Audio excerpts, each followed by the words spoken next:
네, 저 한칼 토론 댓글쇼 시작하겠습니다. 안녕하세요. 저 CBS 기자 조태임입니다. 네. 네, 제가 아직도 니다 좀 방송 시작 너무 제가 늘 긴장을 좀 많이 해가지고 지금도 약간 떨리는데, 근데 우리 막성태님이 지금 아직 오기 전이라서 좀 출근을 안 했네. 네, 출근 아직 안 하셨어요.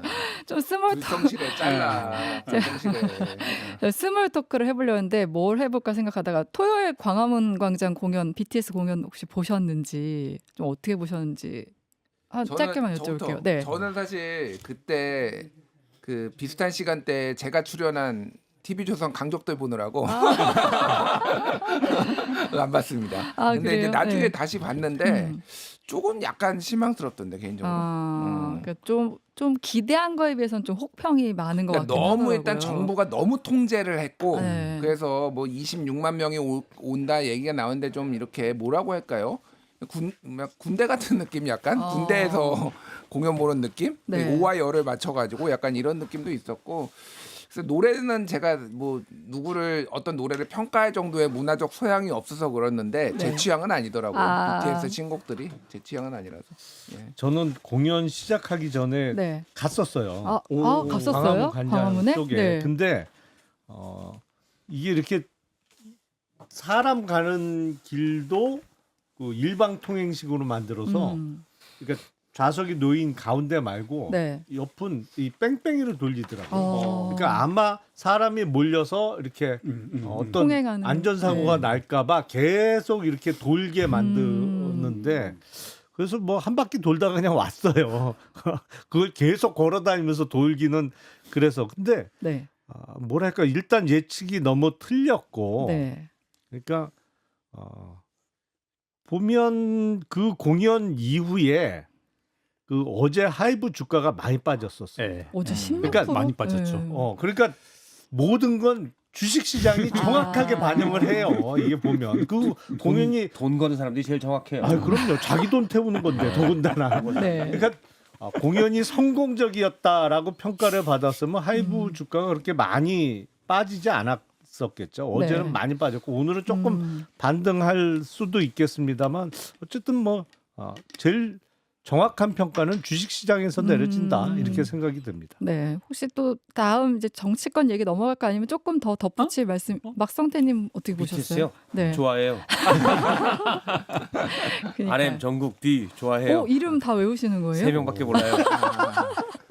네. 전부 멤버는 몇 명이에요? 7명이에요. 그건 아시네요. 어쨌든 전 뭐 5명인 줄 알았어요. 2명이 더 나오더라고요.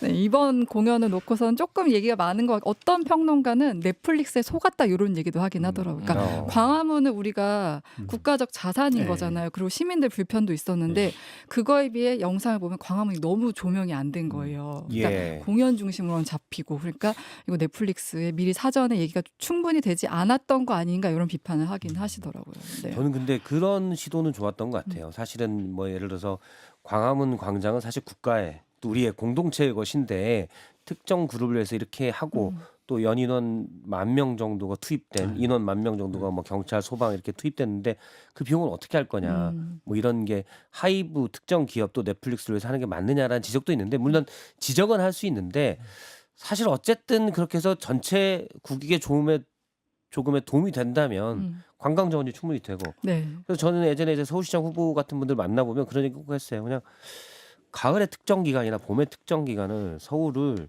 정말 케이팝의 축제의 도시로 만들 수 있지 않냐. 네. 뭐 가서 뭐 광화문 같이 이런 안 되더라도 예를 들어서 뭐 한강공 시민공원이나 이런 데 계속 뭐 한 일주일, 이주일 여러 아이돌들 나와서 날짜별로 나와서 공연하고 축제를 즐길 수 있는 그러면 아시아에서 많이 오지 않을까. 아니 그런 근데 생각도 많이 해봤어요.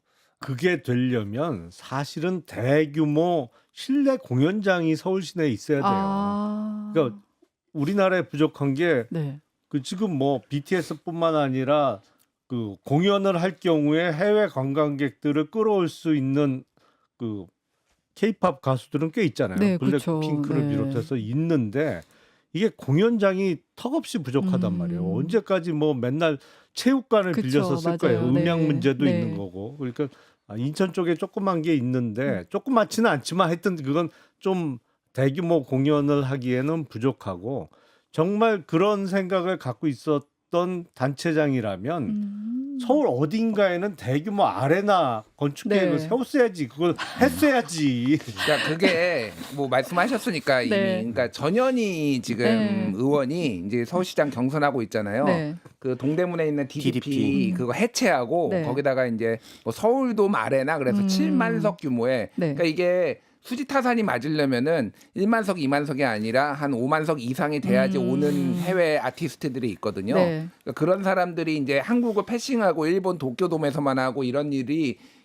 그게 작아서 그렇다. 아. 그런 주장을 하면서 이제 네. 하는데 모르겠어요. DDP 해체 비용도 그렇고 거기다가 이게 이제 만만한 일은 아니다. 뭐 어쨌든 그런 주장들을 지금 하신 김용남 의원님처럼 하시는 이제 네. 분들이 이제 행정가들이 이제 예비 행정가들이 있는 거죠. 이 주제가 또 서울시장 후보들한테는 주요 공약으로 근데 등장할 수도 저는 있겠네요. 아레나도 네. 있으면 좋은데 네. 굳이 아레나가 없더라도 예를 들어 우드스탁이나 여러 뭐 예를 들어 뉴욕도 타임스퀘어 같은 데서 연말에 공연하잖아요. 이번 근데 BTS급 정도가 아니면 굳이 아레나 아니어도 우리나라 뭐 BTS나 블랙핑크 말고도 다른 그룹들도 많이 있잖아요. 네. 그래서 한 뭐 그냥 공원이나 좀 넓은데 광장 이런 버스킹처럼 뭐 그런 그러니까 약간 오픈된 데서도 네. 할 수 있는 축제라는 건 사실 약간 그런 개방된 공간에 그런 것도 있어서 네. 그래서 제가 사는 고양시에서 그런 걸 좀 해도 공항 가깝고 좋지 않나. 아니 그 모 그룹에서 예. 그쪽 고양시에다가 그걸 만들겠다고 했었죠. CJ에서 했었죠. 예, 예. 그러다가 그게 지금 중단- 엎어져 있는 상태죠. 중단됐을 거야. 아마. 네. 어쨌든 저희가 이제 이런 고민을 할 수 있는 것도 K-팝이 정말 세계적인 명성을 얻고 네. 있기 때문에 이런 거 아닌가. 또 거기에 맞는 공연장을 갖추면 좋겠다는 말로 넘어가면서 자연스럽게 서울시장 얘기를 해볼게요. 지금 국민의힘 같은 경우는 서울시장 후보 이제 오세훈, 박수민 의원, 그다음에 윤희숙 전 이제 여의도 연구원장 이렇게 세 분으로 압축이 됐는데 지금 오세훈 시장과 장동혁 대표 사이 좀 신경전 이어지고 있잖아요. 근데 이 상황들 좀 어떻게 진행될 것으로 보이세요? 그러니까 오세훈 시장 계속 좀 장동혁 대표를 향해서 날선 공격을 하겠죠? 일단 그 진행이 네. 물 흐르듯이 하는데 박성태 씨보다 낫다 보니까 어떻게 이렇게 자연스럽게 흘러가 아레나 얘기하다가 쫙 이렇게 서울시장 후보들 저는 끌려다니는데 예. 조태임 기자가 카리스마가 있네요. 박성태 씨 아닙니까? 다른 분 아니에요? 아니, 저라고 이거 저가 아니고 이전에 했던 분은 저랑 닮은 분은 좀 네. 예, 일단 네. 그 오세훈 시장이 이제 주장은 하고 있어요. 혁신선대위가 필요하다라고 했는데 네. 그 톤이나 말투나 그 사용되는 어휘들을 보면은 확실하게 꼬리를 내렸다. 아, 꼬리를 내렸다. 네, 그러니까 꼬리를 네. 내렸다라는 게 뭐냐면은 이걸로 완벽하게 각을 세워가지고 장동혁 대표하고 뭐를 할 수는 없는 상황인 거를 인지를 했고 일단은 그냥 열심히 뛴다. 아. 근데 내 이제 브랜드니까 네. 계속 이제 차별화는 하겠다. 요 정도로 보시면 될 것 같아요. 그래서 이미 서울시장 후보 등록 전에 후보 등록을 할 것이냐 말 것이냐고 논란이 그게 많아. 지난주 이 시간이었어요. 예. 네. 그런데 이제 뭐 이제 취재된 내용과 뭐 이런 거를 하면은 이미 등록하기 전부터 뭐 측근 서울에 있는 그 국회의원이 이제 계속 그 주류하고 얘기를 했다라는 거예요. 그래서 이것 좀 받아줘라. 예. 예를 들면 혁신선대위를 꾸릴 수도 있다라는 워딩만 해도 우리가 들어갈 수 있다. 근데 안 받아들여진 안 받아들여. 거잖아요. 장동혁 대표는 네. 안 받아들인 거고. 그러면은 이제 우리가 등록을 할 테니, 그러니까 명분을 달라는 거였어요. 그러니까 그쵸. 어떻게 네. 해서든 등록을 할 테니까 명분을 달라 이런 식으로 이미 물밑에서 이제 딜이 있었고. 그러니까 오 시장 측은 진작에 뛸 마음이 있었던 거네요. 네. 물론 그 측근 그룹에서 경론이 있었던 건 사실이에요. 경론이 있었지만은 대세는 그런다고 지금 불확실한, 그러니까 하이 리스크 노 리턴이었고 아까 전에 노 그 리턴. 네. 진행자 박성태 씨가 얘기했던 그런 얘기를 누가 했어요? 되게 좋은 표현이네요. 그 훌륭하신 분이에요. 그분. 그렇구나. 아주 발음이 안 좋았어요. 노운지 좀 헷갈렸어요. 아니, 허가 잘못돼서. 네. 어쨌든 그런 상황이에요. 그래서 뭐 심지어는 면접하는 날짜까지 조율을 했어요. 그래서 원래 20일 날 서울 그 면접을 하려고 했는데 네. 그 명태균 재판, 재판 네. 때문에 그래서 22일로 일요일로 미뤄달라라고까지 이미 딜을 다 했을 정도로 뭐 아주 구체적으로 얘기가 오갔고, 그래서 지금은 할 수 있는 게 사실 오세훈 시장 별로 없어요. 예. 지금 그냥 열심히 뛰는 거. 그러니까 왜냐하면 선거에서, 혁신선대위를 만든다고 하는데 안 받아들여지고, 그것도 장동혁 대표 말이 틀린 얘기가 없는 게 경선이 다 끝나고 선대위를 만들지 미리 선대위를 만드는 게 어딨냐. 네, 지금까지 네. 정당 그거사 그것도 맞는 얘기거든요. 그러니까 뭐 그런 저런 상황을 봤을 때 일단은 그냥 경선하고 이제 본격적으로 선거전 들어갔을 때 뭔가 다른 약간의 하얀 네. 옷 입고 또 이제 하얀 옷. 국힘 색깔은 빨간색이 아니에요. 하얀색이요. 하얀색 더 많이 입어. 역사와 전통을 봤을 때. 네. 혹시 또 다른 분은 원래 네. 아니, 전 정보는 없고 그냥 막 하는 거니까 캐릭터 막 하는. 박성태님. 네. 원래 난세 영웅 난다라고 그러잖아요. 그렇죠. 난세 영웅 나면 대부분 이제 갑자기 이렇게 있다가도 세상이 너무 난세잖아요. 그럼 이게 진짜 안 되겠다. 나라도 정말 못 참겠다. 이래서 영웅이 나오는 거거든요. 네. 지금 국민의힘은 난세예요. 난세죠. 근데 영웅이 안 나오고 있어요. 이게 문제인 거예요. 도저히 상황을 그냥 눈 뜨고 봐줄 수 없는. 네. 그러니까 좀 이상하거나 좀 과격하거나 또는 정책적으로 뭐가 잘못됐거나 이게 아니라 개엄한 윤호개인을 두둔하는 세력들이 휘두르려고 하는 그 가브레일이랑 통한다고 하는 전환기 씨한테 휘둘리고 있잖아요 지금. 가브레일 촉을 통해서 얻은 정보를 가지고.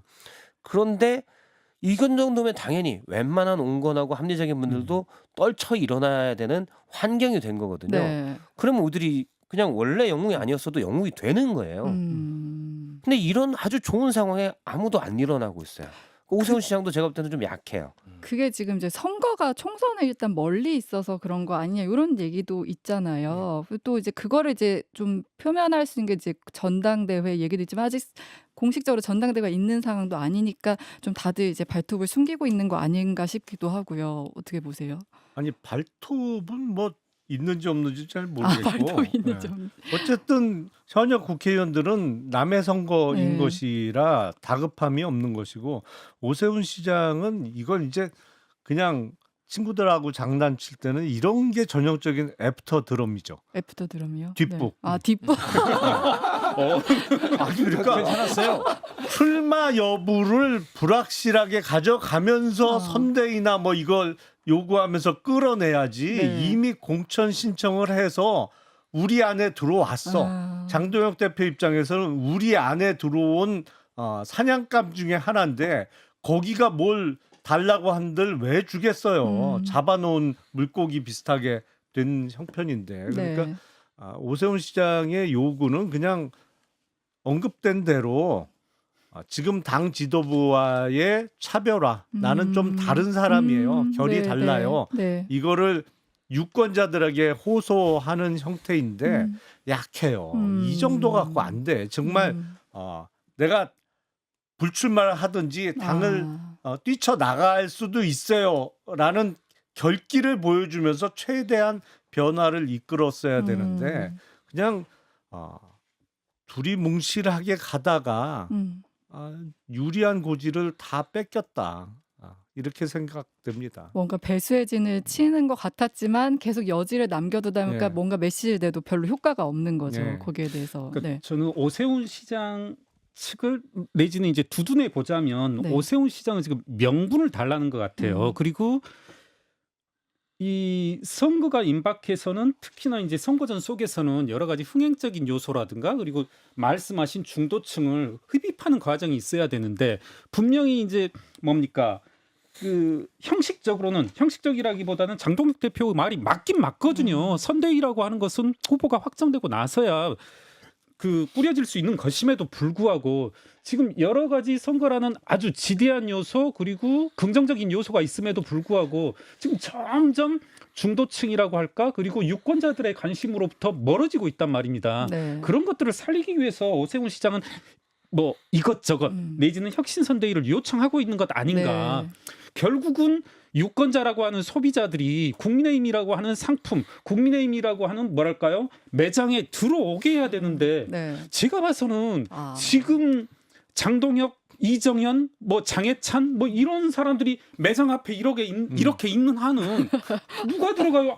뭐 아까 합리적인 사람이 난세 영웅이 나야 되는데 네. 누가 난세 거길 아니 똑같은 매장이 있어. 비싼 상품을 사고 팔아. 근데 여긴 다 불량품이야. 들어갈 일이 없는 거죠. 전 그래서 영웅은 그런데 안 본다. 뭐하러 그래. 영웅이 만약에 이 국민의힘이라는 매장을 들어가면 욕보는 거죠. 치욕스러운 것으로 가는 거죠. 훨씬 더 선택지가 많은데 갈 일은 없다. 그래서 김경률 회계사님이 안 가고 있다라고. 그러네요. 영웅이 잘할 수 없는 토양이라. 그러니까 그- 저는 네. 그 지금 사실 좀 약간 튀는데 음. 지금 국민의힘이나 이 특히 서울시나 이런 거 상황을 보면서 민주당이 좀 서울시장 선거에 노란불이 켜졌다는 생각이 들더라고요. 노란불이요? 예. 청신호가 아니라 노란불? 예, 청신호가 아니라 노란불이 켜졌다. 왜요? 너무 조용해요. 민주당 쪽이. 예, 민주당 어. 경선이. 그러니까 민주당은 지금 뭐 정원호 전 구청장, 그다음에 박주민 의원, 네. 전현희 의원 뭐 이렇게 있지만 말씀하신 대로 좀 주목도가 지금 토론회도 했는데 사실 그것도 언론에서 별로 다뤄지지도 저도 오늘 않기도 알았어요. 했어요. 그러니까 토론이 있었다는 경선을 몇 하는 번이었어요? 이유는 어. 이제 뭐 이렇게 공정성과 대표성과 뭐 이런 흥행성 이런 것들을 다 고려를 해서 하는 거잖아요. 또 정책 검증도 해야 되고. 네, 서울시장에 나온다는 분들이 이렇게 있는 거를 사실은 처음에는 얘기는 나왔지만 막상 경선에 들어가니까 지금 너무 주목을 못 받는데 국힘은 네. 어쨌든 주목을 받잖아요. 아. 이게 노이즈 마케팅이라도 음. 주목 이게 노출이 되고 안 되고가 되게 중요하거든요. 네. 그래서 이거 제가 보기엔 그렇게 만만치 않다. 지금 서울시가 원래도 서울시가 이제 보수에 좀 유리한 판이기도 하고 인적 구석이 네, 이제 네. 노령화도 되고 음. 그런 상황이고 제가 뭐 저는 누구의 특정 편을 진짜 들 생각이 전혀 없는데 정원호 구청장에 대한 그 의혹이 꽤 많이 나오고 있어요. 네. 뭐 이제 김재섭 의원이 주로 많이 제기를 하고 근데 이것도 사실 제대로 검증이 안 되고 있어요. 경선 과정에서. 이게 그러니까 일종의 예방 주사를 저는 세게 맞아야 된다고 보거든요. 아. 그냥 정원호 구청장은 일단은 그거는 사실이 아니다. 이런데 그거는 당내 경선에서 약간 점잖게 하니까 그게 먹히지. 이제 본선에 가면은 이제 개싸움 되거든요. 네. 이제 물론 지금 통일교 뭐 도이치모터스 연루 의혹, 쓰레기 폐기물 업체 뭐 또 오랫동안 이제 후원금 받아왔다는 의혹 뭐 등등등이 있는데 예전에 이제 여수의 뭐 농지 뭐 이런 네. 것까지 해서 해명이 된 것도 있고 제가 보기에는 아직도 좀 의구심이 드는 것도 있어요. 근데 이게 너무 주목을 못 받으면 이거 본선에서 제가 보기에는 한 방에 훅 갈 수도 있다 잘못하면은 뭐 정원호 구청장뿐만 아니라 전체적으로 민주당 경선이 상당히 우려스럽다 제가 보기엔. 지금 박주민 의원이 계속 정원호 전 구청장을 향해서 뭐 도이치모터스 골프대회에 참여한 거 두고 뭐 더티핸드를 잡았다 뭐 이런 얘기도 하고 이게 비판을 하긴 했지만 말씀하신 것처럼 별로 주목도가 낮고 또 말씀하신 것처럼 당내 싸움이다 보니까 그렇게 치열하게 싸우진 않는 상황인데 원래는 서울이 민주당에 유리한 곳은 아니잖아요. 보수화됐다고 하니까. 근데 말씀하신 것처럼 오세훈 시장이 이제 딱 본선에 접어들면은 막상 그 이제 뚜껑 열어보면은 민주당이 완전 유리한 상황은 아닐 수도 있다. 제가 이게 얘기를 하는 게 또 한 두어 분의 여론조사 전문가들이 최근에 제가 만났는데 그분들 그 얘기를 하더라고요. 이거 오세훈이 불리하다고 지금 보는데 막상 뚜껑 열어보면 아닐 수도 있다. 이거 되게 완전 초박빙이고 오세훈이 이길 수도 있다. 그 얘기를 전문가분들이 여조 전문가들이 지금 하고 있더라고요. 근데 저는 이제 그 네. 김준일 평론가님 얘기하신 게 사실 합리적 분석인데 네. 뉴노멀의 시대예요. 뉴노멀의 시대여서 뭐 국민의힘이 정신 차릴 가능성이 상당히 낮다.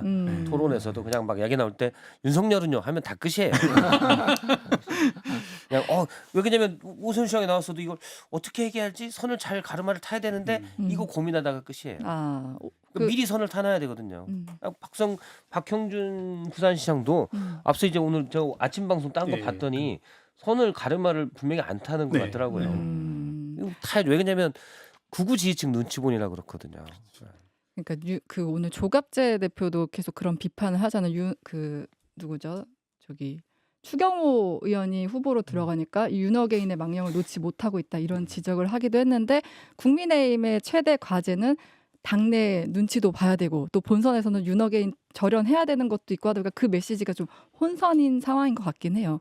그 다 자연스레 이제 우리 민주당 얘기로 좀 넘어가 볼게요. 앞서 계속 국민의힘 얘기를 많이 예. 했었죠. 근데 민주당 얘기를 해보면은 민주당은 제가 아까 뉴스 연구소에서도 준비를 했는데 이제 못했던 게 송영길 전 대표가 최근에 그 경향 TV 그 뭐죠 정치비상구 나가서 한 말이 지금 어제 그제 계속 좀 논란인 것 같아요. 그러니까 뭐 그때 당시 2022년 대선 당시 민주당 내부에서 친문 세력이 이재명 후보 돕지 않았다. 근데 사실 그게 그 당시 정치권에서는 그런 얘기들이 있긴 있었는데 이거를 딱 말로 꺼낸 거는 처음 아닌가요? 그러니까 이러면서 좀 이거 다시 좀 친문 대 친명 간의 갈등으로 좀 확대되는 거 아니냐 이런 얘기들이 나오는데 이 상황 좀 어떻게 보세요?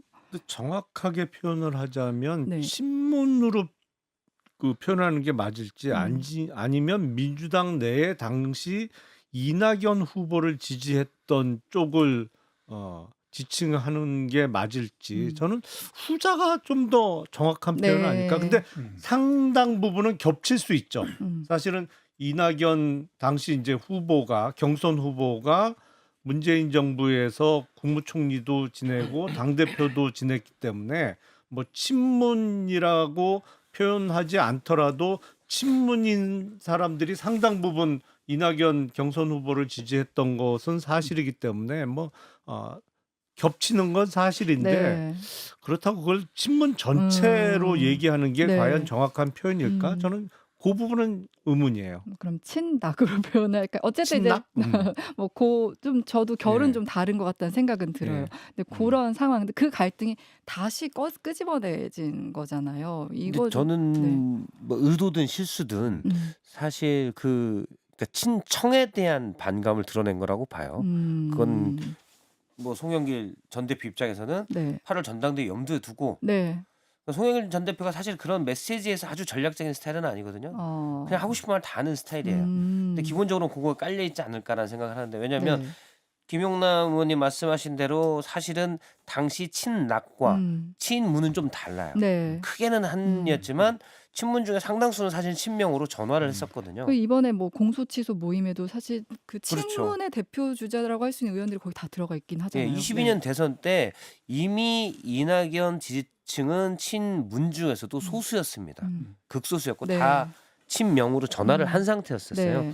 근데 송영길 전 대표가 그 경향TV에서 했던 얘기는 처음에 이제 친청에 관해서 얘기하면서 네. 나왔거든요, 자연스레. 그러면 그때 친낙과 지금 친청을 그러니까 일치하 동일화해서 네. 얘기를 하는 거예요. 그러면 그때 친낙의 기분 나쁜 게 아니라 사실은 지금의 기분 나빠서 과거를 끄집어낸 거라고 봐야 되거든요. 네. 그러면 이거는 양쪽의 어떤 명확한 뭐 파라고 할까요? 이렇게 나누면서 본인이 다른 파에 결과적으로는 어떤 대표주자처럼 되는 그런 모양새를 사실상 만들려고 했던 거 아닌가. 다시 한번 말씀드리면 그분이 네. 원래 전략적인 건 아닌데 네. 하다 보니까 그렇게 그냥 크게 거기에 대해서 조심하지 않고 그냥 말하는 게 아닐까라고 생각을 해요. 근데 이제 그 말로 인한 파장이랄까 여러 해석을 지금 낳고 있는 상황으로 번진 것 같아요. 그러니까 저도 막성태님 의견에 동의하는 게 네. 사실 어느 정치 그룹이든지 정당이든지 하다못해 어떤 모임이든지 특정 의사결정에서는 반대되는 흐름, 반대되는 뭐 모임이 있잖아요. 네. 그러니까 당연히 2022년 대선 때도 있었을 거고 심지어는 2026년 대선에도 2025년 대선에도 있었단 말입니다. 네. 그런데 그것을 마치 뭐랄까요? 음모적인 그리고 집단화된 그런 흐름인 것처럼 송영길 대표가 이야기하는 것은 네. 상당히 저는 동의하는 게 음모적이다. 그리고 본인의 저는 지금 현재 뭡니까? 그 2심 그리고 최종적으로 확정되어져서 무죄 확정을 받았습니다마는 아직 그 꼬리표를 못 댔단 말입니다. 돈봉투 사건의 그런 것들을. 네. 그런 뭐 일종의 유권자들에게 국민들에게 호소하기 위한 그런 전략 아닌가. 되게 말씀하신 것처럼 어설픈. 네. 네, 그래서 조금은 그 사선 정치인인가요? 그런 정치인으로서는 조금 바람직스러워 보이지는 그리고 매끄러워 보이지는 않는다. 김준일 평론가 하실 말씀이 많으신 것 아니요, 같은데. 아니요. 그 박지원 의원이 앞에 네. 오늘 인터뷰하시고 나갔다가 이제 만났잖아요. 이제 네. 전 이제 방송에서 종종 마주치는데 좀 오랜만에 봤어요. 박지원 의원을. 김준일 오랜만이네. 네. 그러더니 야, 그 사람들 그런 얘기 좀 하지 말라고 해. 그래서 저는 그럴 힘이 없는데 참 애고가 강하신 분들이라서. 네. 근데 그 사람들이 누구겠어요, 사실. 앞에서 이제 박성태 진행자와 얘기했던 유시민, 뭐 송영길, 뭐 네. 이런 분들인 거죠. 그러니까 이게 판이 깔렸어요. 이미 이거를 막을 수가 없어요. 그러니까 이미 전당대회를 앞두고 네. 차별화를 해야 되는 상황인데 유시민 작가가 이미 팔을 확실히 깔아놓은 상황이라서 네. 이거를 이용해서 각자 정치적 이득을 보려는 사람들이 다 참전을 하고 있는 상황이에요. 그리고 방어하면서 또 공격하고 뭐. 그러니까 지금 구민정 의원도 네. 페이스북에다가 이제 글을 올리고 막 그랬잖아요. 지금 유시민 작가가 오늘 아마 매불쇼 또 녹화하고 내일 방송 또 한대요. 네. 예. 그러니까 작심했어요. 그러니까 음. 나는 여기 물러설 생각이 없다. 네. 이 작심을 한 거기 때문에 계속 파장이 일어날 것 같아요. 그러니까 국힘이 저러고 있으니까 우리끼리라도 싸워야지. 네. 심심하냐? 사람들 심심할까봐 우리끼리라도 그러네. 싸우게 지금 해주는 거야. 관심 못 끄니까 그럼. 뉴스 안 나오고. 그래서 아까 박성태 앵커가 얘기하시길 이거 지금 지방선거는 양당 모두 안중에도 없다. 그 그러게요. 얘기를 했는데 지금 뭐 지난주에 그 유시민 작가의 ABC론과 이어서 이제 송영길 전 대표의 저 발언까지 해가지고 말씀하신 대로 전당대 앞두고 이제 권력 다툼이 수면 아래에 있다가 이제는 완전 본격화됐다, 표면화됐다. 이제는 뭐 딱히 숨길 거 없다. 이런 상황이 된 것 같아요. 송영길 전 대표는 그것도 충분히 저는 생각하고 있다고 봐요. 왜냐하면 친명 쪽에서는 김민석 총리가 있는데 김민석 총리가 최근에 몇 가지 실수들도 있고 네. 또 이제 지지층 내에서도 못 믿었다라는 얘기도 가끔씩 네. 나오거든요. 그렇기 네. 때문에 그럼 그 자리 내가 가야지라고 충분히 생각할 수가 네. 있죠. 그래서 그런 의견을 그러니까 친청에 대한 공격을 선명하게 하는데 주저함이 없다. 물론 이분이 원래 주저함이 별로 없긴 한데 주저함이 없다는 생각이 들고 또 하나는 화도 났어요. 제가 알기로는 원래 이제 개항을 네. 나가는데 뺏기잖아요. 그것도 이제 김남준 네. 아직 대변인에게 정해지진 않았지만 그쵸, 뺏기는 네. 모양새로 간다면 사실 열받잖아요. 거기다 화를 났는데 제가 알기로는 송영길 전 대표가 연수갑도 갈 용의가 있다. 인천에. 네. 근데 거기도 지도부가 안 준다. 제가 지난주에 듣기로는 지도부는 광주를 가라라고 그런다. 네. 송영길 전 대표가 이제 열을 받는 거죠. 송영길 전 대표가 뭐 당대표를 또 하고 싶은 그런 것보다는 네. 이분도 꿈이 대선인데 그럼요. 네. 광주에 가서 국회의원을 하게 되면 거기서 왜 이제 광주를 크게 기분 나쁜지 모르겠어요. 근데 사실 민주당의 오래된 그게 있거든요. 호남 인사는 대선 잡기 힘들다. 왜냐면 영남표 잡기가 네. 어려우니까. 네. 그리고 이제 송영길 전 대표는 꼭 그거 아니어도 내가 인천에서 계속 정치를 해왔는데 네. 예. 맞아요. 아니, 저도 그 비슷한 얘기를 아, 그래요? 들었어요. 네, 그러니까 인천의 맹주로서 그렇죠. 자리를 좀 잡아서 대선 주자로 발돋움하려는 그런 그림도 있을 텐데 예. 이제 호남으로 좀 밀려나게 되면 그런 상징성이 떨어지는 거잖아요. 그렇죠. 그러니까 송영길 전 대표가 여기에 대해서 그렇게 말했다고는 모르는데 일단 호남 가는 거를 싫어하는 건 맞고 왜 싫어하냐는 모르겠지만은 그건 제가 추정컨대는 만약에 광주로 가게 되면 대선 주자를 꿈꾸는 정청래 대표가 송 전 대표 그냥 저기서 노세요. 이렇게 비춰질 수 있다라는 네, 거죠. 네. 그래서 상당히 격분한 것으로 제가 알고 있는데 그래서 그 이번에 경향TV에서 발언도 친청에 대한 얘기를 정청래 대표가 나를 이렇게 대우해서는 안 된다라는 얘기를 하면서 네. 22년 대선까지 얘기가 나왔던 것 같아요. 참 이번 선거는 특이해요. 지금 지방선거가 한 70여일 남았는데 보통 이런 경우에는 온통 지방선거에 모든 관심이 집중되고 당이 지방선거를 어떻게 잘 치르고 어떻게 이길 거냐 뭐 어쨌든 뭐 수면 위에서는 다 그런 얘기만 오고 가야 되는데 지방선거 거의 끝난 느낌이에요 지금. 그렇잖아요. 다 관심이 8월 전당대회에 8월 가 전당대회. 있어. 맞아요. 8월 전당대회에 가 있으면서 이른바 유시민 작가의 ABC론을 보면 그래 그렇다고 칩시다. 근데 그렇다고 그러면 거기서 얘기하는 B 그룹도 어쨌든 이재명 정부의 지지층인데 네. 현 시점에서 그 지지층을 밀어내는 게 맞아? 라는 생각이 들더라고요. 그러니까 원래 선거 전략 중에 하나가 중도 확장이잖아요. 아니, 그렇죠. 중도 확장을 통해서 들어온 세력이 어떻게 보면 B 세력이라고 네. 볼 수도 있는데 그걸 지금 이제 그러니까 편다르게 B는 하는. 항상 이익만 쫓은 아이 그 천한 사람들, A는 숭고한 사람들 뭐 이런 식으로 해갖고 지지층을 밀어내는 게 더군다나 지방선거 70일 남았는데 아니 식당을 운영하는 주인 입장에서는 단골 손님만 손님이냐고 새로운 손님도 잘 해드리면 앞으로 단골 될 수 있는 거지. 그러네요. 네. 예? 뜨내기 손님이 단골 되는 거지. 그래서 야 이거 판 진짜 뭐랄까 황당하게 돌아간다. 이 선거는 70일밖에 안 남는데 저는 그 전부터 어떤 생각을 갖고 있었냐면 이번 지방선거는 민주당이 절대적으로 유리한 건 사실이에요. 유리한 건 틀림없는 사실인데 서울시장 선거는 민주당이 유리해서 한 5% 차이 날 거다. 득표에서. 네. 네. 그렇게 생각하거든요. 원래는 국민의힘이 잘하면 서울시장은 민주당 입장에서는 불리한 선거예요. 그쵸. 네. 유권자 네. 구성의 네. 면면을 볼 때. 근데 이번 선거가 워낙 국힘의 아주 열성적인 몇몇 분 때문에 민주당이 유리한 선거라서 한 5% 차이로 이기지 않을까라고 생각을 하고 있는데 네. 지금 민주당 내 돌아가는 거 보면 이미 끝났어 선거가. 그렇죠. 네. 막성태님 의견에 동의하면서 그러니까 송영길 전 대표가 상당히 악돈 상황에서 열받은 상황에서 할 수 있는 발언을 유시민 작가 같은 경우는 이제 쉽게 뱉어냈단 말입니다. 저는 정말 이걸 ABC론을 되새겨 볼 때마다 상당히 뭐랄까요? 이게 우리나라 정치에도 악영향을 미치는 거다. 말씀처럼 이거 전 갈라치기로밖에 보이지 않더라고요. 네. 그러니까 적게는 유시민. 저는 또 민주당의 특기 중 하나가 이제 갈라치는 거잖아요. 세력 대 세력을 갈라치고 뭐 지지자들을 갈라치고 하는 건데 어떻게 민주당 지지 그룹을 A, B, C로 나눠서 우리 김영남 의원께서 지적하신 것처럼 B는 조금은 말씀처럼 약간 천한 집단 그리고 언제든지 옮겨갈 수 있는 뭐 그런 것으로 이제 묘사한 거잖아요. 이익을 좀 네.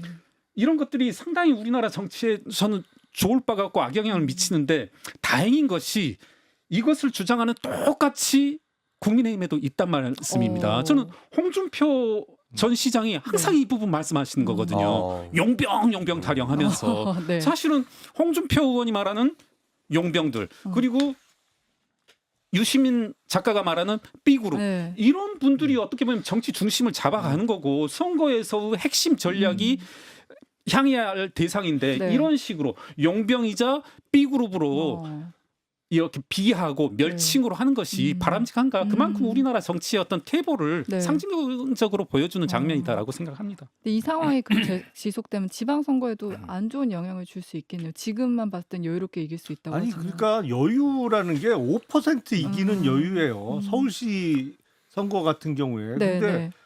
너무 이렇게 지방선거는 이미 다 이긴 판이고 8월 전당대회를 앞두고 지지층 분열하는 양상이 거듭되면 사실 그 5%라는 거는 네. 뒤집힐 수도 있는 득표 차이거든요. 네.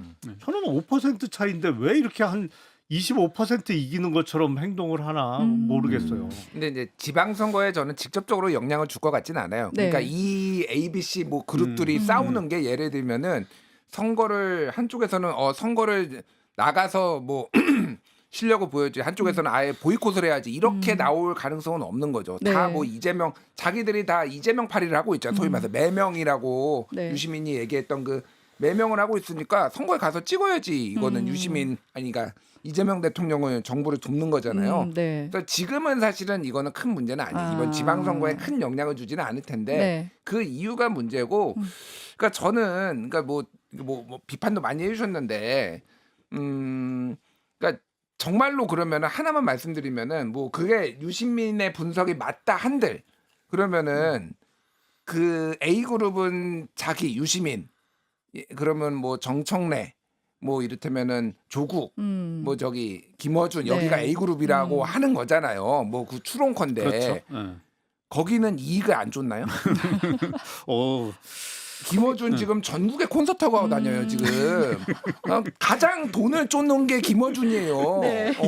그뭐 유시민 작가 지금 그 얘기했잖아요. 강남지식인에서 지금 김민석 중계했는데 책만 나오면은 본인이 방송 나와가지고 지금 책 얘기하고 다니는 게 유시민이에요. 네. 아니 그러니까 작작 좀 해라 진짜. 돈도 쫓고 나는 뭐 그거 나쁘게 보지 않아요. 능력 되면 네. 다 하는 건데 네. 뭐 얼마나 숭고한 그러니까 B여준이고 B시민이고 B우기지 그러면은 체육도 지금 조회수 이거 얼마나 신났겠어요. 그러니까 300만에 막 찍고 그러면은 체육도 신났지. 그러니까 다 그냥 이익을 쫓는 거예요. 뭐 그게 무슨 산업공상도 아니고 이게 네. 상인들은 천한 건가요? 참 내 진짜 보다 황당해가지고 진짜. 네. 그 저도 동의합니다. 저는 근데 다시 제가 가장 먼저 얘기한 건 A 그룹이 같이 이렇게 얘기를 하는데 그럼 그 가치가 지고지순한 가치라고 다 동의하는 거냐? 물론 이건 저의 그냥 주장인데 저의 주장으로 보면 유시민 작가나 다른 분들 뭐 김원준 씨도 마찬가지로 보고 최고의 가치는 검찰 폐지라고 봐요. 네. 그거는 노무현 전 대통령 네. 일때부터 지키지 못했다라는 것 때문에 그게 사실 제일 강하게 작용하는 거거든요. 네. 그러니까 이게 지금 나오는 검찰 개혁이 사실은 검찰 폐지거든요. 정확히 얘기하면. 그러면 이게 과연 다 맞는 가치냐. 예를 들어서 권력자들이 볼 때는 검찰이라는 것은 사실은 권력자의 제일 잘 드는 칼이었고 안기부 국정원이 힘을 뺀 다음에는 사실은 검찰이 제일 잘 드는 칼이었죠. 그런데 다른 권력자에게 넘어가면 위험하고 또 그 경우에 문제가 많았으니 그 칼을 다 없애버렸어요. 그러면 그럼 경찰이 이제 칼만 들게 되는데 이 칼은 그냥 막 휘두르고 더 오히려 위험할 때도 많거든요. 그럼 그게 맞느냐? 사실은 권력자에 대한 검찰이 바라보는 권력자에 대한 모습도 있지만 또 일반 시민들이 바라볼 때 예를 들어 부산 돌려차기 사건도 그랬고요. 이건 네. 공청회 때 나왔던 말입니다. 몇몇 사건들에서 경찰이 제대로 수사 못한 걸 보안 수사를 통해서 검찰이 한 것도 상당히 많아요. 네. 그러면 이게 다 폐지가 맞는 거냐? 물론 원래 검찰은 공소만 해야 되는 기관인데 우리나라가 옛날 뭐 친일 경찰부터 쭉 해가지고 여러 가지 역사적 배경이 있기 때문에 이거는 원래 조국 교수 논문에 나오는 얘기예요. 논문에 나오면서 검찰한테 많은 수사권이 간 것도 사실이에요. 네. 그러면 갑자기 없애서 갔을 때 형사사법 체계가 이거 다 받을 수 있냐? 이런 문제가 생기거든요. 근데 저는 일단 그런 주장인데 검찰 폐지가 지고지순한 가치냐? 그걸 대전제로 깔고 얘기하는 네. 거는 동의 못할 사람도 많다라는 거죠. 그 검찰개혁 얘기를 하셔가지고 어제 정청래 대표가 봉하마을 네. 갔잖아요. 이제 검찰개혁을 네. 이뤄냈다는 거를 일종의 보고를 한다고 해야 될까요? 그런 것이 있었는데 그걸 두고 이제 노무현 전 대통령 사위죠. 갑자기 이름이 곽상원 의원. 곽상원 의원이 정치적으로 이용하지 마라 이런 얘기도 했잖아요. 이 상황은 좀 어떻게 보세요? 사실은 조금 그 정치인들의 어떤 자기이익 추구라는 관점에서 보면 일종의 퍼포먼스로 비춰지는 측면도 분명히 있죠. 네, 네. 그러니까 검찰 개혁을 내세워서 어떻게 보면 친문보다 더 뿌리 깊은 게 친노 세력이잖아요. 네. 거기에 호소하는 듯한 퍼포먼스로 비춰지는 측면을 아마 곽상원 의원이 지적한 것 같아요. 근데 진심인지 아니면 어떤 정치적인 목적을 갖고 있는 퍼포먼스인지 그거는 본인들이 정확하게 알겠죠. 그러니까 네. 검찰 개혁을 왜 하는지를 명징하게 보여주는 거예요. 그러니까 이게 다 중첩돼 있어서 여러 가지 이유가 있지만은 네. 첫 번째 민주당의 검찰 개혁의 이유는 첫 번째 복수입니다. 노무현의 복수. 그게 정청래 대표가 그게 이제 뭐 A 그룹인지 뭔지 모르겠으나 오래된 친노들이 이제 주장해 온 거잖아요. 노무현 대통령을 죽음으로 몰아간 저 검찰을 가만두면 안 되겠다. 그게 이제 첫 번째가 복수고 두 번째가 이제 징벌이에요. 그래서 징벌. 그 수사도 제대로 못하고 정치 수사, 편파 수사한 너희들 네. 우리가 손봐줄게. 이제 복수와 징벌이 있고 세 번째가 위험 제거예요. 그래서 검찰은 언제든지 우리를 칠 수 있고 그게 조국 사태도 있고 그러니까 윤석열 때도 그러니까 아예 얘들을 완전히 무력화시켜야 되겠다. 그리고 네 번째가 그 어디 저기 구석에 있는 게 이제 국민의 뭐 이익 뭐 이런 거 국민의 이익은 제일 뒤에 있어요. 예. 네. 그럼 뭐 내 얘기를 안 하니까 이걸로 무슨 이익을 보는지를 아무도 얘기 안 하잖아요. 이거 검찰 개혁에 정치 검찰 해체했다고만 얘기를 하잖아요. 그래서 지금 뭐 이제 뭐 특사경에 대한 이제 수사지휘권이 없어진다는 이제 각종 이제 우려가 되는 상황들이 있는데 제가 얘기하는 거는 뭐 이제 현실 정치에서 어느 정도 뭐 그런 것들을 어떤 정념들, 복수심 이런 것들을 완전히 제거할 수는 없습니다. 근데 이제 적당히 해야지 그러니까 이게 지금 우리 김용남 의원이 대표적인 친검 이제 아니 저는 뭐 이거 검사처럼 안 제가 생겼어요. 검사처럼 안 생겼는데 제가 말한 건 뭐냐면은 이분 순치된 이분도 굉장히 우려되는 부분이 지금 많이 있다라는 거예요. 제가 봐도 지금 이거 큰일 나겠어요. 지금 이러다가 진짜. 아니 수사가. 저는 뭐 친검의 입장은 아닌데 네. 사실은 뭐 검찰 떠난 지도 오래됐고 뭐 검찰하고 상관없이 사니까 네. 제가 하는 일이 근데 전체적인 형사사법 체계가 현 시점에서 너무 많이 망가져 있어요 이미.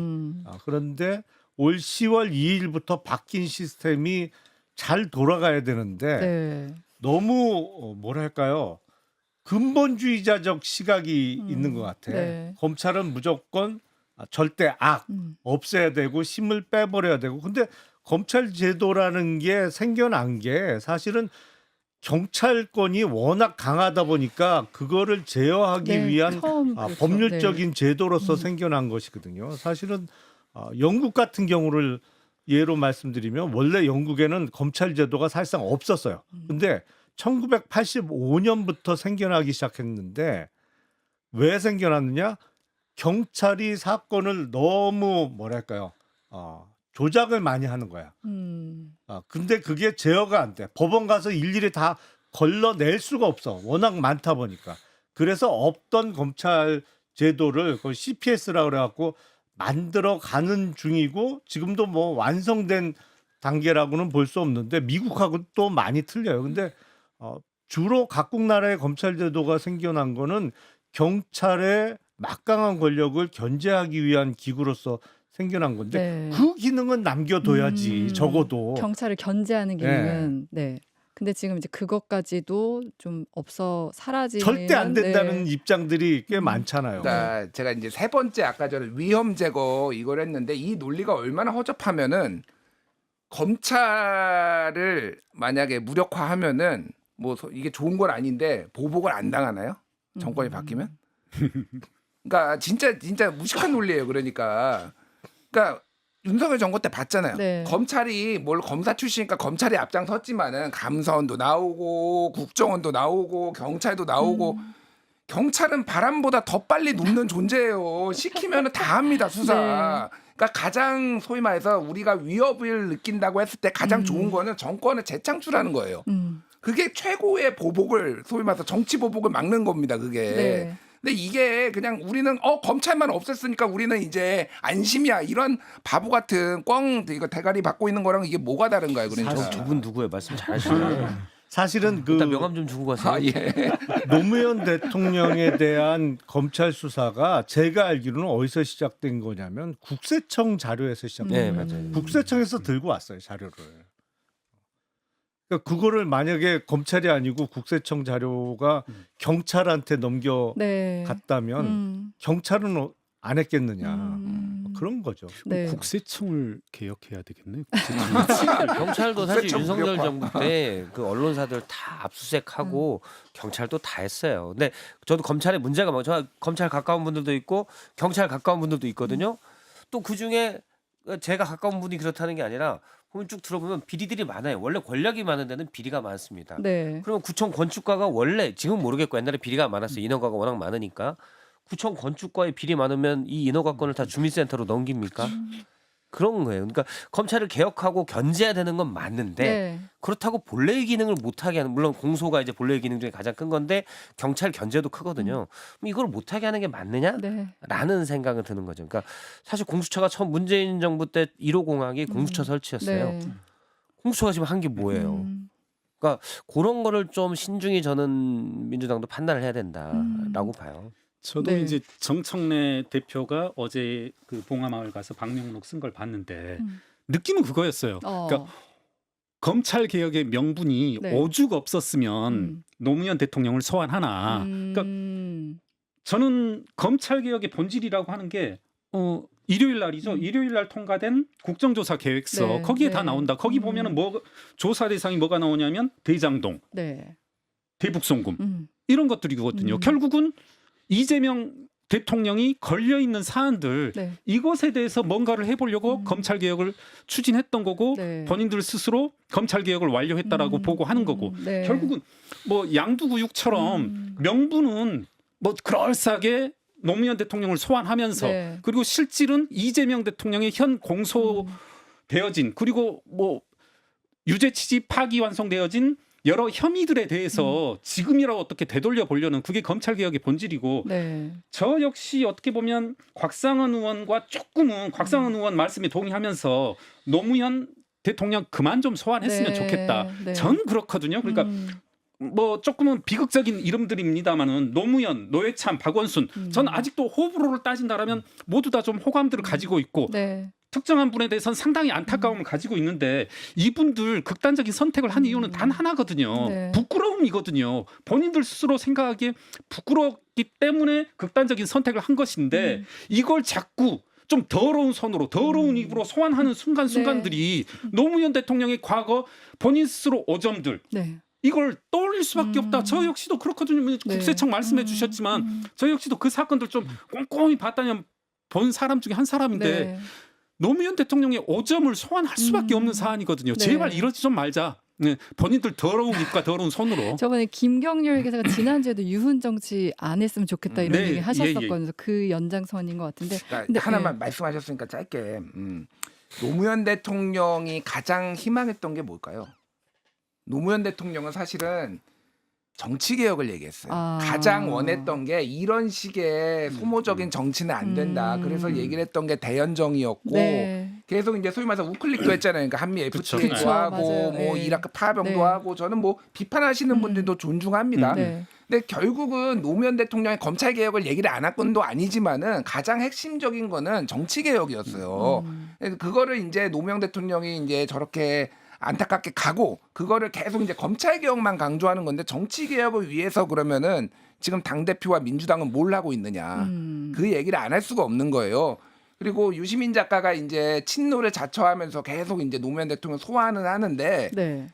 그때 그 칼럼도 있어요. 최근에 이제 이석현 정치평론가가 쓴 건데 노무현에게 뉴 노무현이 있었다면은 그러니까 노무현의 진보한테도 이제 공격받고 보수에게도 이제 외면받고 막 이러면서 네. 이제 지지도 떨어지고 그랬죠. 어려웠잖아요. 네. 뉴 노무현이 있어서 노무현 대통령의 가치를 알아준 사람들이 있었으면 그거는 대통령한테 그 힘을 받는 거죠. 그런 어떤 개혁이나 이런 것들이 네. 이거를 갈라치게 할 게 아닌데 그 자기만의 그 무월감 네. 뭐 이런 걸로 지금 이런 식으로 흘러가는 게 굉장히 유감스럽다. 정치 개혁을 해라 진짜로. 노무현의 유산을 정말로 받들고 싶다라면 그 네. 생각이 들어요. 그러니까 오히려, 선거구제 개편 네. 뭐 이를테면 뭐 이런 거 지금 필요한 거 아닌가 지금? 사실 이제 정치 개혁은 완전히 뒤편으로 가 있잖아요.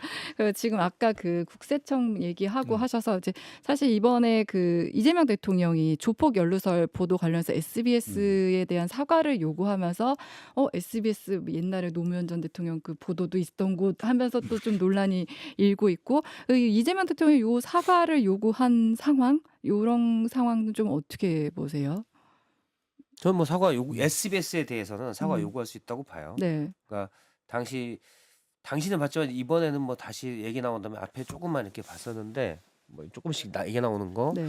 약간 좀 제가 본 장면들만 있기 때문에 그런 거 놓고 보면 좀 너무 단정적으로 얘기하고 그런 부분이 없잖아 있다라는 생각이 들어요. 당시 보도가 그러니까 만드는 네. 방식이. 네. 그래서 저는 의혹 제기 충분히 가능하다고 봅니다. 그리고 네. 공인은 그런 의혹 제기에 사실은 어떻게 보면 열려 있어야 되는 거고 대신 의혹 제기할 때는 뭐 여러 가지 정황, 합리적 의심이 충분히 있을 만큼의 그런 것들이 필요하지요. 네. 그런데 뭐 일부 조폭의 말을 듣고 물론 이제 저는 엊그제 이긴 총장 나온 얘기 그 말도 맞다고 봐요.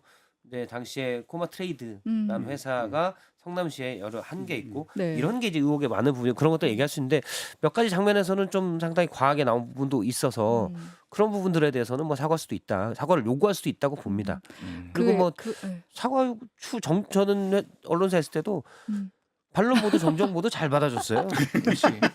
받아주면 돼요. 네. 근데 이제 일각에서 이거 너무 언론에 대한 통제를 가하는 거 아니야? 이런 비판도 있긴 하잖아요. 그 부분에 대해서는 어떻게 그러니까 SBS 그알 팀은 바로 사과를 했는데 이제 SBS 노조가 또 거기에 대해서 좀 반박을 하면서 또 좀 논란이 이어지고 있는 것 같아요. 물론 공적 인물에 대해서는 비판이 훨씬 자유로워야죠. 그러니까 비판의 폭이나 강도가 훨씬 이름이 안 알려져 있는 소시민보다는 훨씬 감내해야 될 부분이 많은 게 사실이죠. 네. 이게 뭐 공적 인물 이론이라고 그래갖고 영미 쪽에서도 퍼블릭 피겨라고 해서 그런 사람들은 뭐 조금 사실과 다르더라도 감내해야 된다. 그래서 그로 인한 그 손해배상 책임을 제기한 쪽에 안 물리는 게 오래전부터 확립된 이론인 건 사실인데 이건 말씀대로 너무 구체적이었어요. 근데 그게 아닌 게 어쨌든 네. 법률적으로 확인이 됐잖아요. 그거를 처음에 제기했던 장영하 변호사에 대해서 그 사실이 아닌 얘기를 해서 명예훼손을 저질렀다라는 혐의로 대법원까지 확정이 됐으니까 법률적으로 확인이 됐으니까 그렇게 구체적인 문제를 제기했는데 그게 사실이 아닌 거로 확인됐으면 네. 그건 언론 기관이라도 사과하는 게 맞죠. 네. 그러니까 이게 그 파타야 살인 사건 뭐 그 후 뭐 이렇게 나왔어요. 그러니까 이게 이런 프로그램의 특성을 감안하더라도 약간 너무 나간 게 있어요. 그러니까 파타야 살인 사건이란 게 뭐 있었고 조폭들이 한국인 납치해가지고 뭐 이런 게 있었는데 네. 그거를 끌고 와가지고 얘들이 국제 마피아파라는 일부가 마피아파라는 애들인데 이거에 뒤에 이재명이 있다라고 하면은 그러니까 파타야 이 살인 사건하고 마치 연관이 있는 것처럼 이재명 성남시장이 이제 물론 이제 그때 자기네들이 단독 특종 보도하고 뭐 이거를 연관성을 그 후 이렇게 하는 거는 있더라도 이거는 조금 더 드라이하게 갔어야 된다. 제가 보기에는 보도를 조금 더. 예. 네. 근데 이게 너무 그러니까 판을 벌려는 거예요. 제가 이거를 보면서 그때 느꼈던 것도 네. 충분히 의혹 제기할 수 있는 거고 코마 트레이드라는 데가 나오고 실제 국제 마피아파의 일부 조직원이 이재명 성남시장의 수행비서를 한 것도 사실이에요. 네. 그러니까 그거를 이재명이 알았느냐 몰랐느냐는 또 모르는 거죠. 거기에 그래서 뭐 실수로 할 수도 있는 거고 네. 나중에 논란이 되면 자를 수도 있는 거니까. 근데 그러니까 어디까지를 유착 의혹으로 볼 것이냐인데 이걸 판을 어마어마하게 막 국제 살인 사건하고 다 엮어 놓으니까 이재명 당시 성남시장도 좀 반발할 수밖에 없었던 거 아니냐. 그리고 네. 사과까지 요청하는 거 아니냐. 그래서 저도 비슷해요. 우리 막성태님하고 굉장히 비슷한데 막 살았군요. 예. 잘못한 거 있으면은 빛의 속도로 사과합니다. 아. 저는 뭐 이게 평론하다가 틀린 것도 있고 네. 뭐 그러잖아요. 그러면 사과하면 이제 뭐 이렇게 완벽할 수 없으니까 사과하면 되는 거예요. 사실은 이거는. 네. 그 저는 몇 가지를 짚고 싶은데 그러니까 장영하 변호사의 발언, 문제된 발언 그리고 뭡니까 유죄 확정 판결이 난 네. 문제의 발언들은 SBS 보도와 전혀 상관이 없다. 시간상으로도 훨씬 그 이후로 알고 있습니다. 예. 그리고 적어도 뭐 이제 국민의힘 내부에서도 그와 같은 장영하 변호사의 발언은 조금 너무 나갔다. 네. 이건 감당하기 힘들 것 같은데 좀 이런 식의 의견이 많았던 것 같아요. 저 개인적으로도 저게 저런 식으로 나갈 발언인가 네. 이렇게 했었고 우선은 정리하자면 SBS 보도는 장영하 변호사의 문제되는 발언과는 좀 상관없는 관점에서 시작했던 거고 또 하나는 이제 짧게 알았느냐 몰랐느냐. 그러니까 이재명 대통령 같은 경우 난 몰랐다. 모르고 변호했다. 조폭 관련 사건들에 대해서. 그런데 이제 보면 시간상으로 따져보고 몇몇 소송 사건을 따져보면 이미 조폭들이라고 확정되고 나서 그에 따르는 후속 재판에 대해서도 이재명 대통령이 변론을 했단 말입니다. 그런 식으로 본다라면 이재명 대통령이 문제의 그러니까 피변호인들이 조폭이라는 것은 알 수밖에 없었다. 이런 것들을 언급하고 싶고 또 하나는 네. 역시 이제 소문을 가져오자면 몇몇 기자분들 이런 분들이 이제 호소하는 것이 너무 지금 이번 정부 들어서 이재명 대통령이 특정 기사를 네. 특정 언론사를 찝어서 SNS에 올리면서 공격 표적이 되고 상당한 부담을 느낀다. 네. 그러니까 뭐 저는 SNS를 통한 여러 가지 발언들 이것 자체가 문제되지는 않는다라고 생각하는데 이것들이 과연 언론사에 대해서 지금 이번 같은 경우는 SBS 그리고 그전엔 어디 그리고 그런 뭐 대통령이 올리고 나면 저절로 기사를 내려버린다든가 이런 장면들이 계속 보이고 있단 말입니다. 과연 저는 이것이 좀 적절한가? 네. 어떤 견제 장치 그리고 감시 장치로서 언론의 기능들을 조금 무력화 내지는 약화시키려는 그런 의도가 결과적으로 있는 것 아닌가 이런 우려를 표합니다. 네. 저도 이런- 그런 우려에는 동의합니다. 언론사가 네. 지금 경제 다 대부분의 언론사가 유튜브가 다 하잖아요. 그래서 환경도 안 좋고 네. 사실 정부 광고도 많아요. 그러니까 대통령이 꼭 그런 의지가 저기를 내가 압박해야지라고 의지가 없어도 대통령이 직접 해당 기사를 링크해서 그 매체에 가지고 보통 기사가 예를 들어서 누가 이런 얘기했다라는 기사가 있고 해당 기자가 그 내용을 쓴 게 있잖아요. 네. 그러니까 누가 이런 거 했다는 건 매체는 상관이 없죠. 그건 그냥 그- 한 말 그대로 쓰는 그렇죠. 거니까. 예를 들어서 네. 뭐 동아일보가 쓴 건데 국민의힘 누구의 주장 그리고 대통령이 그 주장을 약간은 탄핵하는 그런 발언이라면 그 매체랑은 아무 상관이 예. 없죠. 근데 해당 매체의 시각이나 취재 내용을 가지고 가면 매체는 부담을 느낄 수밖에 없어요. 네. 그러면 대통령의 의도가 뭔진 몰라도 전 사실 의도도 약간 있을 수 있다고 보는데 의도가 뭔진 몰라도 매체는 위축됩니다. 네. 먹고 살기도 힘든데 최근에 언론 환경은 네. 굉장히 많이 바뀌었다. 기자들은 그렇죠. 그런 그래서 얘기를 많이 그런 거는 네. 사실은 언론 자유를 얘기한다면 좀 지양하는 게 낫다라고 봅니다. 아니 저는 진짜 두 분 의견에 정확하게 공감해. 저도 그 얘기를 하고 예전에 대선 전에 이제 대선 앞두고 CBS도 한번 좌표 찍은 적 그랬죠. 있었어요. 예, 그래가지고 이제 난리가 맞습니다. 났었습니다. 그래서 저는 이제 그게 부적절하다라고 비판도 하고 그래요. 네. 근데 그런 거를 떠나서 그냥 순수 정치의 관점으로 보면은 그러니까 밀당을 기가 막히게 한다라는 생각은 해요. 그러니까 이게 논쟁거리를 계속 일으키면서 네네. 그러면서 본인한테 유리하게 판을 이렇게 음. 바꿔가는 능력이 이재명 대통령이 탁월하다 제가 보기에는. 그러니까 이게 사람들이 네. 이 대통령을 꼭 인품 좋고 네. 태평성대로 원하는 게 아니에요.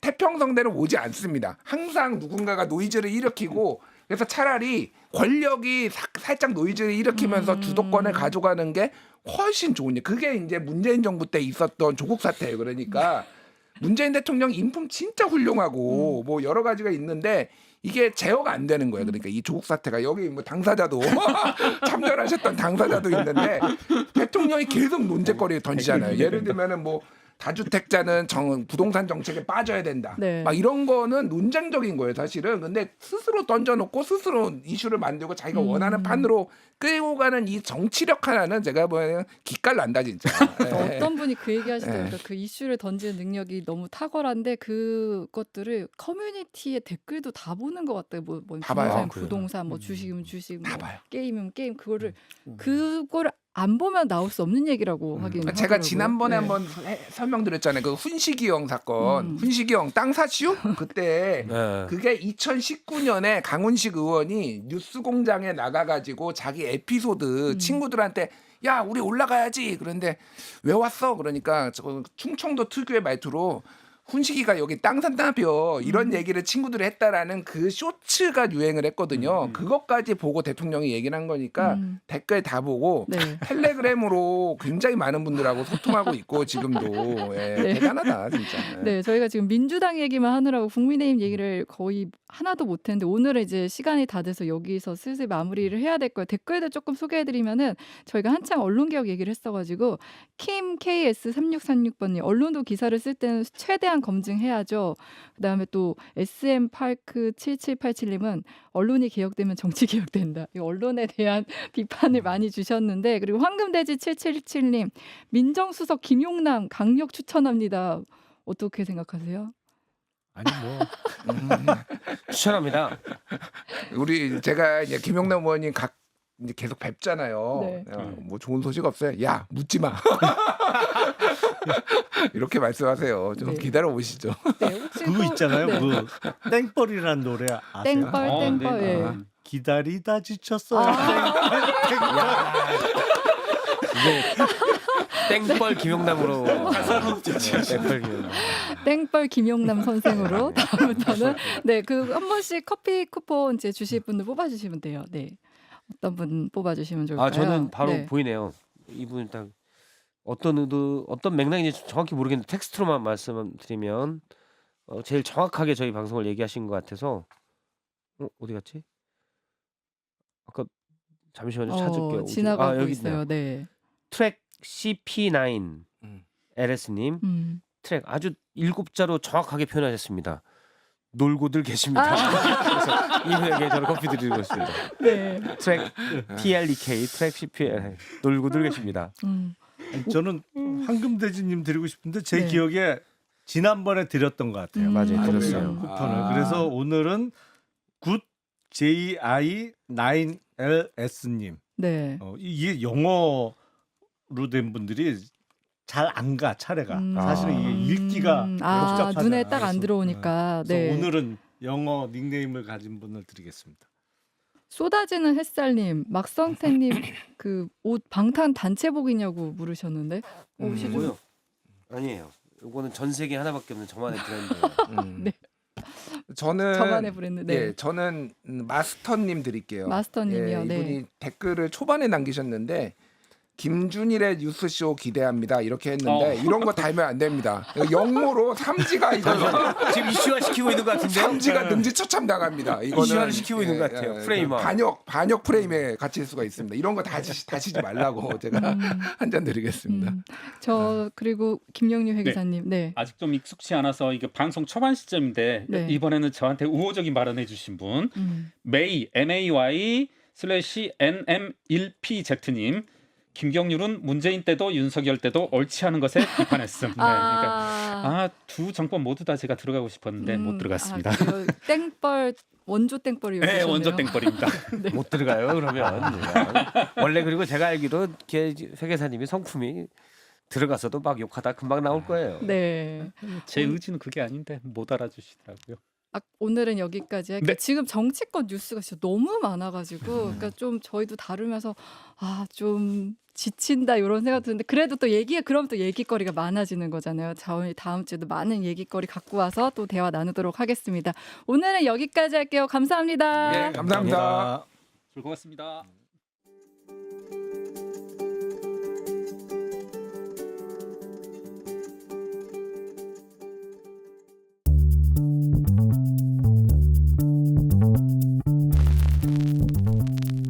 박성태의 뉴스쇼는 여러분의 참여를 기다립니다.